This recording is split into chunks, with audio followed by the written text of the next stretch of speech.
प्राकृतिक आपदा class 10th और क्लास 9th दोनों के लिए वीडियो काफ़ी इम्पोर्टेंट है। तो इसमें पढ़ना हम लोग को आपदा प्रबंधन, भूकंप एवं सुनामी। मतलब यहाँ पे इससे पहले हम लोग पढ़े थे बाढ़ और सुखाड़, और अब क्या पढ़ने जा रहे हैं? भूकंप और सुनामी। जान लीजिए भूकंप और सुनामी के बारे में तो हम लोग डिटेल से चर्चा करेंगे, इसमें कैसे बचाव करें भी पढ़ेंगे। बट अभी हम लोग क्या पढ़ने जा रहे हैं, जितने भी पाठ्य पुस्तक के प्रश्न है वो, और जो भी इसके वास्तुनिष्ठ प्रश्न है वो सब पाठ्य पुस्तक का प्रश्न लिखने जा रहे हैं। तो प्रश्न है, महासागर की तली पर होने वाले कंपन को नाम किस नाम से जाना जाता है? सुनामी। चलिए रहने दीजिए, कोई बात नहीं। दिसंबर 2004 को विश्व में किस हिस्से में भयंकर सुनामी आया था? बंगाल की खाड़ी में। भूकंप से पृथ्वी की सतह पर पहुंचने वाली सबसे पहली तरंग का नाम क्या है? पी तरंगे यानी प्राइमरी वेव, प्राथमिक किरणें, तरंगे। हाँ। भूकंप केंद्र के ऊर्ध्वाधर पृथ्वी पर स्थित बिंदु को क्या कहते हैं? अधिकेंद्र। जहाँ भूकंप होता है उसके लंबवत ऊपर जो होता है उसे क्या कहते हैं? अधिकेंद्र। कल ही पढ़े थे हम लोग। चलिए,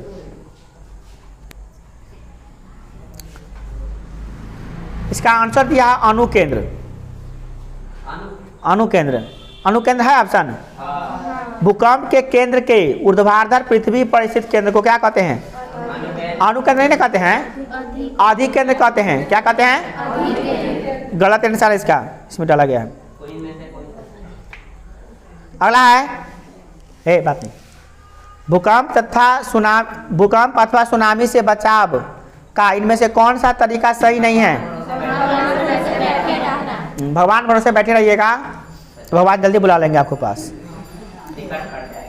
अगला प्रश्न है अति लघुत्तरीय प्रश्न, मतलब बहुत छोटा छोटा प्रश्न है ये, ठीक है।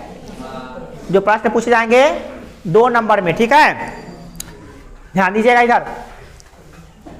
भूकंप केंद्र और अधिकेंद्र के बीच अंतर स्पष्ट कीजिए। आप भली भांति जानते हैं इस बात को कि भूकंप जो होता है पृथ्वी के अंदर प्लेटों के टकराने से होता है। तो जहाँ पे पृथ्वी के अंदर में जहाँ पर भूकंप शुरू हुआ, टकराया, भूकंप हुआ, उस बिंदु को कहते हैं क्या? भूकंप केंद्र। और सामने सामने पृथ्वी पर जो होता है उस केंद्र को क्या कहते हैं? अधिकेंद्र। दोनों में यही बेसिक डिफरेंस है।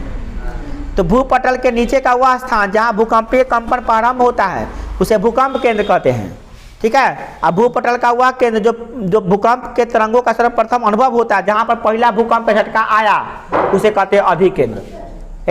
भूकंप कहाँ होता है? पृथ्वी के अंदर की बाहर? अंदर। तो अंदर जो हुआ, जहाँ शुरू हुआ, उसको क्या कहेंगे? भूकंप केंद्र। आज जिसका झटका पहले अनुभव हुआ, अधिकेंद्र। तो पहले अनुभव कहाँ होगा? जो सबसे नजदीक में हुआ। तो सबसे लंबवत दूरी नजदीक में होती है ना। चलिए, अगला है भूकंपीय तरंगों से आप क्या समझते हैं? तो भूकंप जब होता है ना तो कंपन स्टार्ट होता है, कंपन और वेव, तरंग उत्पन्न होता है, ठीक है। जमीन की सतहों पे क्या होता है? तरंग होता है। तो ये तरंग 3 प्रकार के होते हैं। पहला है प्राथमिक तरंग, दूसरा द्वितीयक तरंग और तीसरा दीर्घ तरंग। तो प्राथमिक तरंग को कहते हैं पी तरंग, द्वितीयक तरंग को कहते हैं एस तरंग, और जो दीर्घ तरंग है उसे कहते हैं एल तरंग। तो पी तरंग पृथ्वी पर सबसे पहले पहुंचता है। सबसे पहले कौन तरंग पहुंचता है? पी। परंतु एक बात याद रखिएगा, पी तरंगे उतना हानिकारक नहीं होती है जितना कि एस तरंगे होती है, ठीक है। एस तरंगे जो है ना अनुप्रस्थ तरंगे होती है। इसकी गति प्राथमिक तरंग से कम होती है, गति कम होती है, धीरे धीरे आती है, परंतु इसका भूपटल पर काफी गहनता प्रभाव होता है। कह रहा है क्या कि तरंग जो है इसकी गहनता सबसे कम होती है, धीमी गति के साथ क्षैतिज रूप से चलने के कारण किसी स्थान पर बाद में पहुंचती है, लेकिन सर्वाधिक विनाशकारी होती है। क्यों? क्योंकि पृथ्वी में ऐसे ऐसे हलचल उत्पन्न होगा धरती पर। तो बताए थे इसमें ज़्यादा मकान उकान ढहता है, तो मकान गिरने का काम, जब पहला झटका भूकंप का आएगा उसमें नहीं गिरता है मकान, तो दूसरा का झटका आने वाला होता है उसमें गिरेगा मकान। वेव जो होता है तरीका में क्या के अंतराल पर निकलता है। पहले पहुंच गया कौन वेव? P wave. तो पी वेव पहुंचा तो घर गिरा नहीं, हिला डोला के चला गया, थरथरा के चला गया, ठीक है। बट जब एस वेव आएगा तो जमीन को ऊपर नीचे करेगा, ये सतह को ऊपर नीचे करेगा तो उसमें घर हमारा जितना बिल्डिंग है, जितना स्ट्रक्चर है, रोड है, पुल है, सब ध्वस्त, तो विनाशकारी प्रभाव इसका पड़ जाएगा। समझ में आ गया? कोई दिक्कत नहीं। गहनता मतलब उसका प्रभाव, उसका मतलब इंटेंसिटी, कितना प्रभाव है उसका। बोलिए। भूकंप और सुनामी के बीच अंतर स्पष्ट कीजिए। तो भूकंप और सुनामी के बीच में अंतर क्या होता है? तो देखिए भूकंप, एक मिनट, भूकंप और सुनामी लगभग दोनों प्राकृतिक आपदा है ना। बता रहे थे कि दोनों जो है ना, भूकंप और सुनामी दोनों क्या है, प्राकृतिक आपदा है और दोनों विनाशकारी हैं। अब देखिए बात आती है कि भूकंप की गहनता और बारंबारता में भारी अंतर होता है ना। तो यहाँ पे क्या प्रश्न पूछ रहा है? भूकंप और सुनामी के बीच अंतर स्पष्ट कीजिए। तो भूकंप तो आप जानबे करते हैं कि भूकंप एक प्राकृतिक आपदा है, यह भी विनाशकारी प्रभाव डालता है। इसमें पृथ्वी के अंदर कंपन होती है और ये इसमें जान माल की काफ़ी क्षति होती है। और हमारे भारत में कुछ क्षेत्रों में जो जोन बांट दिया गया है, अलग अलग जोन 1, 2, 3, 4, 5 तक बना दिया गया है। जोन 1, 2 थोड़ा सा सुरक्षित है, 3, 4 जो 5 जोन है, 3, 4, 5 जोन इससे खतरनाक होता है। 5 जोन सबसे ज़्यादा खतरनाक है ना। यहाँ पे भूकंप ज़्यादा आती है, गहनता ज़्यादा है। अब सुनामी के बारे में पढ़ लेते हैं। सुनामी भी एक प्राकृतिक आपदा है। यह महासागरों के तली में होता है। क्या होता है? महासागरों की तली में होता है और ये समुद्र में कंपन उत्पन्न होता है, समुद्र जल में कंपन उत्पन्न करता है, ठीक है। और इसे क्षैतिज गति उत्पन्न करता है और इससे क्या होता है, जल की जो प्रचुर मात्रा आती है और क्षेत्र में आसपास का जो निकट वाला क्षेत्र है उसको दहा कर ले जाती है ना। उसमें जो भी चीज़ बसल होता है उसको ले आती है। याद माने यूँ कह सकते हैं कि जब भूकंप धरती पर हुआ था, भूकंप हुआ, जब समुद्र में हो गया तो सुनामी हो गया, ठीक है। इस टाइप का हुआ, समझ में। समुद्र के तली में भूकंप हुआ तो क्या होगा, समुद्र का जल हिलेगा सेकेंडरी वेव से। ऊपर तो बिल्डिंग है नहीं तो क्या हिलेगा, जल हिलेगा, जल में काफ़ी विक्षोभ उत्पन्न होगा। तो जो इतना ऊंचा जाता है वो बहुत ऊंचा उठेगा और दूर तक लहर मारेगा और जाएगा, पूरा समुद्र के लेकर चला जाएगा। ये सुनामी हो गया। आसान कहने में लग गया बड़ा आसान, देखने मगर ये बहुत विशाल होता है, बहुत बड़े पैमाने पर होता है, ठीक है। भारत में जो तटीय क्षेत्र है इससे प्रभावित है। क्या है, सुनामी से बचाव के किन्हीं तीनों उपाय बता। सुनामी से कैसे बचेंगे? तो सुनामी से बचने के लिए समुद्र के बीच में स्टेशन या प्लेटफॉर्म बनाने की जरूरत है जो समुद्री जल की सतह के नीचे क्षैतिज हलचलों को अध्ययन कर सके और संकेत दे सके कि वहां से लोगों को हटाया जा सके, ताकि आसपास के जो लोग हैं उसको हटा दे। देखिए समुद्र के बीच में एक स्टेशन बनाएंगे, प्लेटफॉर्म, और वहाँ पर जल के अंदर जो हलचल हो रहा है उसमें मशीन लगा के हम लोग अध्ययन करते रहेंगे।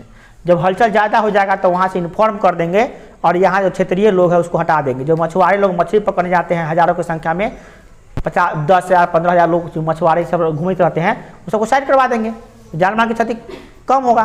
ज़्यादा तो लोग उसमें मछुआरे लोग मारे जाते हैं, जो मछली पकड़ने जाते हैं ना समुद्रों में, वो लोग मारे जाते हैं। अब मछली आप सोचिएगा कि मछली पकड़ने कितना जाते, 100-200 लोग जाते हो, नहीं, हज़ारों की संख्या जाते हैं, बहुत ज़्यादा। अब हज़ारों अनिश्चित है, अनिश्चित संख्यावाचक विशेषण है, तो हज़ारों मतलब कितना पता नहीं चल रहा है, कितना मर जाता है, हज़ारों। चलिए आगे देखिए दूसरा नंबर, और क्या कर सकते हैं।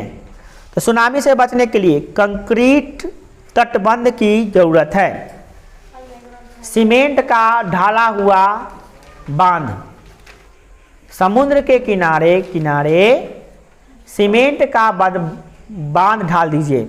सीमेंट का बांध, मिट्टी का बांध, सीमेंट का जमा के बांध डालिए ताकि लहरों को कम कर दे और नहीं आने दे इधर, ठीक है। और दूसरा नंबर, दो तो हो ही गया, और तीसरा नंबर, समुद्र की सुनामी से बचने के लिए सरकार तथा गैर सरकारी संस्थाओं द्वारा तटीय प्रदेश में रहने वाले लोगों को प्रशिक्षण देने की व्यवस्था की जाए, ताकि जो लोग समुद्र के तट पर रहते हैं उसे सही ढंग से ट्रेनिंग दिया जाए कि सुनामी आएगा तो कैसे कैसे करना, सबको ट्रेनिंग दिया जाए फ्री ऑफ कॉस्ट, सबको सिखाया जाए, है ना, तब ज़्यादा अच्छा रहेगा। नहीं 3 तरीके कैसे कर सकते हैं रोकने का उपाय तो बिल्कुल। हाँ एक बात और लिख लीजिएगा, मैग्रोव का उत्पाद, हाँ मैग्रोव का विकास, मैग्रोव लगा देंगे जब ना झाड़ी तो वो जल के प्रभाव को कम कर देगा। चलिए दीर्घ उत्तरीय प्रश्न देखते हैं। भूकंप क्या है? भारत को प्रमुख भूकंप क्षेत्रों में विभाजित कीजिए और संक्षिप्त रूप से बताइए इसके बारे में थोड़ा सा। देखिए भूपटल के नीचे का वह केंद्र जहां भूकंपीय कंपन प्रारंभ होता है भूकंप केंद्र कहलाता है। और यह जब भूकंप है क्या होता है, तो यह नहीं दिया, इसका डिफिनेशन बढ़िया से आप लिख लीजिए, यहाँ पर हम डिस्प्ले कर देते हैं। भूकंप क्या है? तो पृथ्वी के अंदर गतिशील प्लेटों के आपसी टकराव से जो पृथ्वी के धरातल पर हलचल उत्पन्न होता है उसे भूकंप कहते हैं। सिंपल सा परिभाषा, पृथ्वी के अंदर गतिशील प्लेटों के आपसी टकराव से पृथ्वी के धरातल पर जो हलचल उत्पन्न होते हैं या विनाशकारी प्रभाव उत्पन्न होते हैं उसे भूकंप कहते हैं। ये इसका परिभाषा ठीक से यहाँ नहीं दिया गया है। अब बात करते हैं जहाँ धरती पर उत्पन्न होता है धरती के अंदर उसे भूकंप केंद्र, और जहाँ पे पहला झटका आता है उसे कहते हैं अधिक केंद्र, धरातल का भाग होता है। मतलब भूकंप केंद्र धरती के अंदर होगा और अधिक केंद्र धरातल पर होगा। क्लियर? चलिए, अब है कि भारत में जो भूकंप आ रहा है बार बार और जा रहा है और उसका जो प्रभाव पड़ रहा है उसके हिसाब से भारत को 5 जोन में बांट दिया गया है। कितने जोन में बांट दिया गया है? 5 जोन में, जहाँ पे भूकंप की अलग अलग आवृत्ति होती है। बात करते हैं तो भारत में जो भूकंप आए और जो उसका प्रभाव था उसके आधार पर भारत को बांट दिया गया कि भाई एक जैसा भारत में भूकंप सब जगह बराबर में नहीं आता है, कहीं पे ज़्यादा तो कहीं पे कम, कहीं पे खतरनाक तो कहीं पे हल्का फुल्का। तब बांट दो सबको, सब लोग आश्वस्त रहे कि हमारा निकाली भूकंप बड़का आता है छोटका आता है तो नहीं आता है कि बार बार आता है। तो बांटा गया पहला जोन है, इस जोन में दक्षिणी पठारी क्षेत्र आते हैं जहाँ पर भूकंप का खतरा न के बराबर होता है। भूकंप होता है? नहीं होता है। दूसरा जोन, इसके अंतर्गत प्रायद्वीपीय भाग आते हैं, तटीय मैदान तटीय क्षेत्र आते हैं, जो समुद्र के किनारे किनारे सब है वो सब आते हैं। तो इसमें भूकंप क्या होती है तो उसका तीव्रता कम होता है, ज़्यादा तीव्रता नहीं होती है। मतलब भूकंप होता है मगर खतरनाक भूकंप नहीं होता है। तीसरा जोन, इसके अंतर्गत गंगा सिंधु का मैदान आता है जिसमें राजस्थान उत्तरी गुजरात का क्षेत्र भी आता है। यहाँ पर भूकंप का प्रभाव देखने को मिलता है लेकिन कभी कभी विनाशकारी भी हो जाता है। माने सब समय हर समय विनाशकारी भूकंप यहाँ पे नहीं आते, कभी कभी विनाशकारी भूकंप भी आते हैं।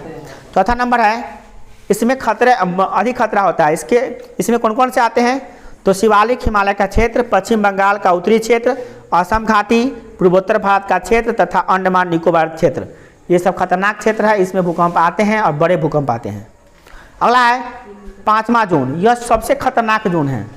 इसमें अंतर्गत जो भी राज्य आते हैं वो सब खतरनाक स्थिति से गुजरता है। इसमें जब भूकंप आता है तो इतना जान माल का क्षति होता है कि कल्पना नहीं कर सकते हैं।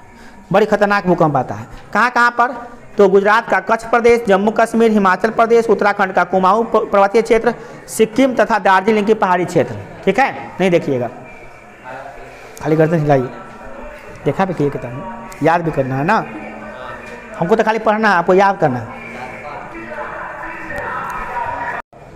सुनामी से आप क्या समझते हैं और इसके बचाव को उल्लेख कीजिए। तो दोनों चीज़ आप पढ़ चुके हैं। सुनामी किसे कहते हैं पढ़े हैं, और सुनामी से बचने का उपाय भी पढ़ लिए हैं, तो बस पढ़ने की जरूरत नहीं है।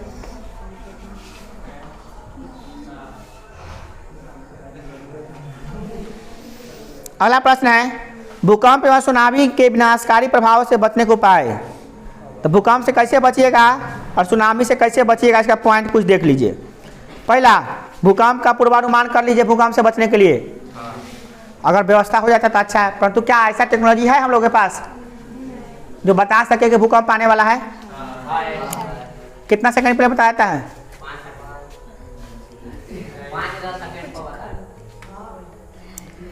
ऐसा डिवाइस एक बार सुने थे बीच में न्यूज में आया था कि बना है, बट ये पब्लिकली नहीं, पब्लिक में नहीं आ पाया डिवाइस। कुछ हो गया गड़बड़, हाँ, बट इसका परफेक्ट कोई डिवाइस जल्दी निकला है। जहाँ पे ज़्यादा भूकंप होते हैं वहाँ पे कुछ डिवाइस निकाल लिए गए। जैसे जापान उपान में है ना, भूकंप झटके लगभग रोज आते हैं, 365 दिन भूकंप आते हैं। तो वहाँ के मकान भी भूकंप रोधी बनाए जाते हैं, छोटे मोटे भूकंप को सह लेते हैं। बड़ा भूकंप अगर आता है तो वहाँ पे क्षतिग्रस्त होते हैं। जो जहाँ पे रहता है वहाँ पे सिक्योरिटी देखिए ना लेता है। अगला है, भवन निर्माण सही से कीजिए, भूकंप रोधी मकान। अगला, जान माल की सुरक्षा के लिए पहले से उपाय करके रखिए। प्रशासनिक कार्य प्रशासन को भी मुस्तैद होना पड़ेगा, से नहीं कि भूकंप हुआ था घर के नुका गया, जब भूकंप हुआ तो क्या हुआ कहते आए, ऐसा नहीं। गैर सरकारी संगठनों का सहयोग, जो लोग गैर सरकारी अपने आप को समाज सेवी कहते हैं, है ना, जो ट्रस्ट बनाए हुए हैं, जो ठेका लिए हैं समाज को सुधारने का, उसका व्यवस्था करने का, उनको भी सहयोग करना चाहिए इसमें। जो हम लोग बनते हैं ना, समूह बना कर रहते हैं, नहीं समझे, नहीं कहते समाज सेवी हैं हम, समाज की सेवा करने के ट्रस्ट बना के रखे हुए हैं, तो कीजिए ना सेवा भाई। आप तो पैसा खर्च कीजिएगा, आपका ट्रस्ट में पैसा आएगा फ्री में, कौन आपको अपना खर्च करना है। तो हिम्मत कीजिए सपोर्ट। क्या ट्रस्ट के बारे में बताए थे ना आपको, ट्रस्ट में जो दान करने वाले होते हैं लोग, करोड़पति लोग सब सब फ्री में दान करते रहते हैं ट्रस्ट में।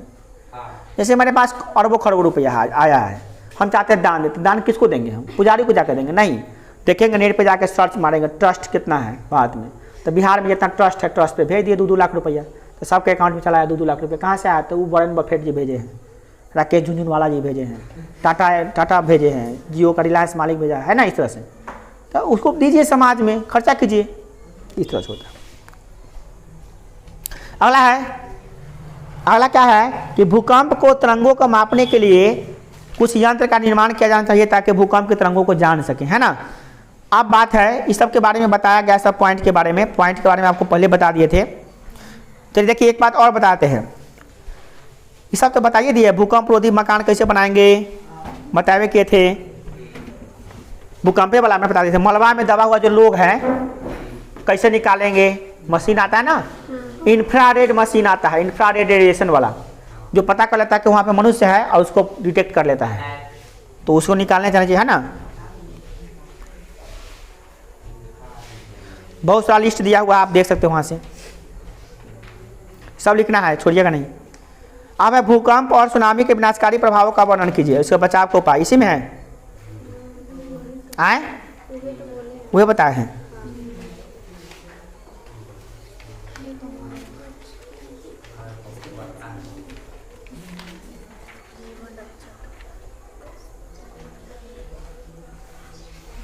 हो गया, ये सब हो गया है, एक चीज़ आपको पॉइंट बना के दे दिया है, सब हो गया है।